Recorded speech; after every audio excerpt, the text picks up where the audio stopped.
Today on Northern Revolutions, I'm going to show you some of my record finds from the month of August, so stay tuned.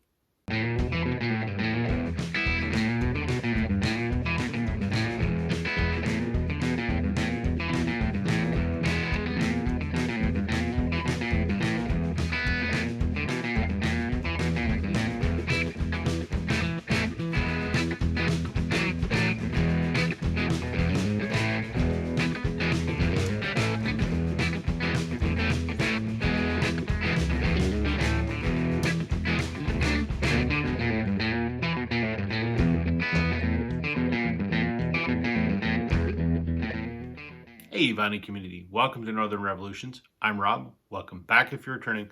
Welcome if you're new. I'm back from a week away. I was in Atlanta, Georgia for work. Went to the Hard Rock, as you can see. Today I'm going to do my monthly installment of records I picked up from the last month. And I actually picked up a fair amount of stuff today. Some of it was from a record store. Some of it was Discogs purchases. Some of it was... I don't know if there was any eBay or not, but I'll show you what I've got. Okay, so the first one I want to show you. This is an album called The Collection of Beatles Oldies.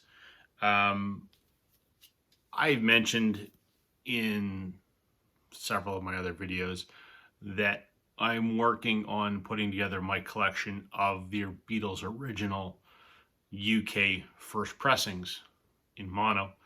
And this is one of them. Beatles Oldies came out in, I think, 1966. And as I understand it, it was just Parlophone wanting to have a Beatles album out for Christmas. So it was a compilation of, singles and B-sides, and I think a couple album tracks. That basically stuff that wasn't on their previous studio albums. Horrible album cover. You can see there they are on the back. This is obviously a UK cover with the Garden Lofthouse foldovers. So this is the first pressing. I'm almost done my Beatles first pressings. I still need I need the later ones. I need Yellow Submarine and White Album, Let It Be, and Abbey Road. Got all the others. So anyway, I'm working on it. I picked up a bunch of U2 12-inch singles. They have a ton of them. I don't often come across them where I am for some reason. So I bought some off of a guy. I did a video a few days ago, my vinyl record pet peeves, which I actually shot before I went to Atlanta. And this first record was the inspiration for the video. This is the U2 single for Mysterious Ways from Achtung Baby. And my pet peeve was someone has stuck some stickers on it. Now, I said in that video, while that bugs me a lot, the price was right for this. It was like $4. So I'm like, you know what? The record's in great shape. It's immaculate. It doesn't even look like it's been played. I can put up with this till such time as I find an unstickered copy that's in good condition. So, Mysterious Ways. Going along with that, The Fly, another single from that album. The interesting thing about these two singles is the album art actually joins together. And then there's two more singles that went on top of this that makes a sort of a collage. And that's even better than The Real Thing, and I think Wild Horses. So I'm still looking for those two, but at least I got both of these. 3 more U2 singles, and they also had stickers on them. This one really sort of ticks me off. Now, I shouldn't say ticks me off. I bought them knowing they had stickers and tape and stuff on them, but again, it was only a couple bucks. So, I don't know what moron thought it was a good idea to put, black duct tape on the bottom. But nevertheless, this is Pride in the Name of Love. Again, while the jacket's in shit condition, the record is pristine. I also picked up the 12-inch single for Lemon. This is off of the Zooropa album. I don't like Zooropa, I don't like Lemon, and I don't like the 5 remixes that are on here. But I have all the U2 studio albums, and I'm working on the singles, so gotta have it. And the last one from the Pop Mart album is Discotheque, and it's actually 2 discs. with a bunch of different remixes and whatever. I actually don't mind the song Discotheque. I don't really care for the remixes. But again, being someone that has tried to have all the U2 records, obviously I need to get this. Again, ticks me off that it has a sticker on it, but for the two 12-inch that were in here, it was something like $6 or $8. So yeah, can't go wrong. I also picked up a bunch of, not a bunch, I picked up some used 80s records. Again, albums that I should have that were relatively cheap. The first one is Loverboy. This is from 1980. Loverboy was a band from, I think, Calgary. I'm pretty sure that they're fairly well known in the States. The singles off of here were This Kid Is Hot Tonight and Turn Me Loose. I think those were fairly international successes, I think. But great Canadian 80s band, Loverboy. I decided when I was looking through this bunch of 80s stuff that I needed some John Mellencamp because I didn't have any, and shame on me. So I got his first record, John Cougar, American Fool. It's funny he didn't go by John Cougar Mellencamp because his label wouldn't let him at the time. They figured John Cougar was more commercial. Anyway, this is a fantastic record. Hurts So Good, my favorite Mellencamp song by far. Jack and Diane is on here. I think this was his debut. Fantastic album. I believe this was the next album. This came out in 85. And the other was 82. So I think this was the next album, Scarecrow. Hugely well-known Mellencamp album. And they finally let him put his last name on here. Small Town and ROCK in the USA were the hits off this record. I enjoy both these a lot. I think they're fantastic 80s rock records. And the last one out of the bunch of 80s stuff that I picked up is Don Henley, Building the Perfect Beast. Don Henley's a douchebag, but I love the Eagles. And this is actually a decent solo album, Boys of Summer, which was actually written by Mike Campbell from Tom Petty and the Heartbreakers, which I didn't know until a while back when I was doing some research on another video. But Henley, there you go. A couple older records that I picked up. Everyone knows I'm a big Beatles fan, and in particular, love John Lennon, was my favorite. One of the greatest songwriters in the history of popular music, in my opinion. So I'm ashamed to say that I had never heard Mind Games. Yes, of course I know it. I have most of his solo albums. I just didn't have this one. This is an 80s repress. Wow. I love John Lennon. I know most of his stuff. My favorite solo album of his, ironically, is Rock and Roll, which is all covers. He didn't write any of those songs.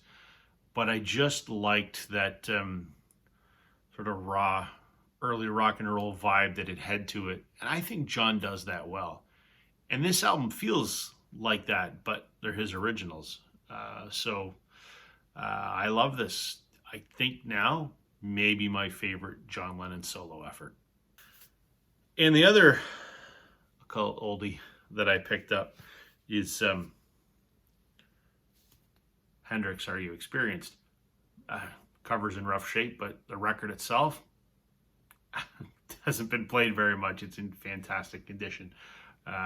Obviously, I know this album. Purple Haze, Hey Joe, Foxy Lady. This is a seminal rock album for sure. I just didn't have it on vinyl. Have I heard it before? Countless times. Just one of those that I didn't have on vinyl, and shame on me, I probably should have. I should probably pick up a newer pressing of this, but this was a few bucks, a couple bucks, so couldn't go wrong. I picked up a couple new records at the record store yesterday.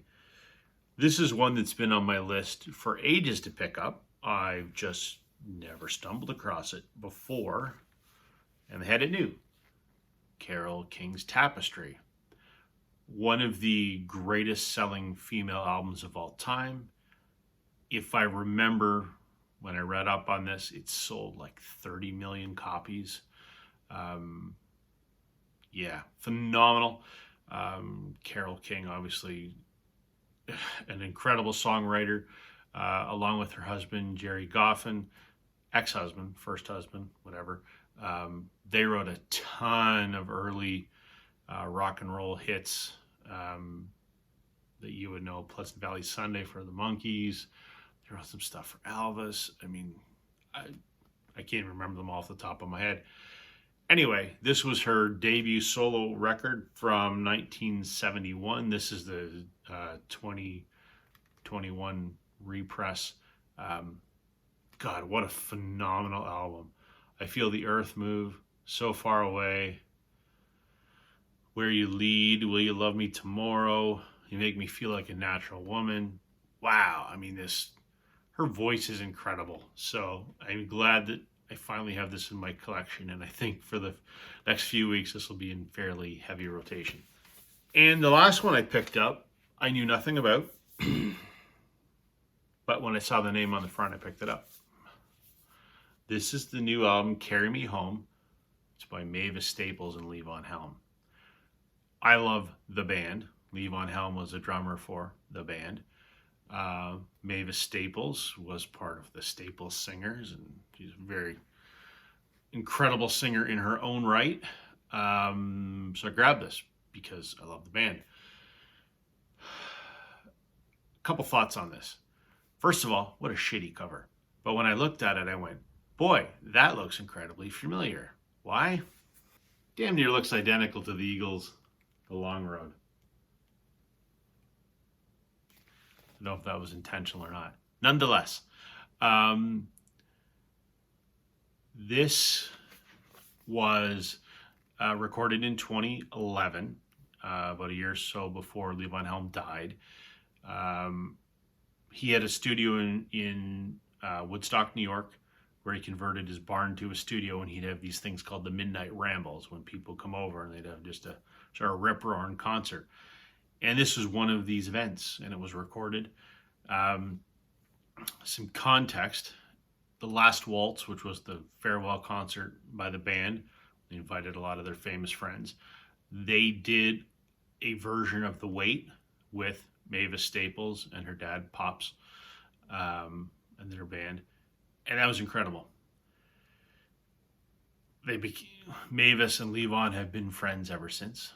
So they got together, her band along with Levon's band, and they had a Midnight Ramble, and it was recorded for this album. That's all I knew. It's not what I expected, and in fact, it far surpassed my expectations. Levon doesn't sing on here except for one verse of The Wait, which is the last song they do, which is understandable because he'd been fighting throat cancer and he couldn't sing. So this is Mavis singing everything. And what blew me away is her voice was as incredible in 2011 as it was in 1976 when they did The Last Waltz. She was 82 years old when they did this, and holy crap, blew me away. This is incredible. I have no other words to describe it. It vastly exceeded my expectations. So if you like the band, or you like that sort of Americana kind of thing, this is a brand new album. So you'll find it at your local record shop. Pick it up. It's great. That's everything for me today, everyone. Just kind of a short recap of some of the stuff that I picked up for the month of August. Hope you found that interesting. Thank you for watching. Leave me your thoughts in the comments. Love to hear what you have to say. Catch you on the flip side.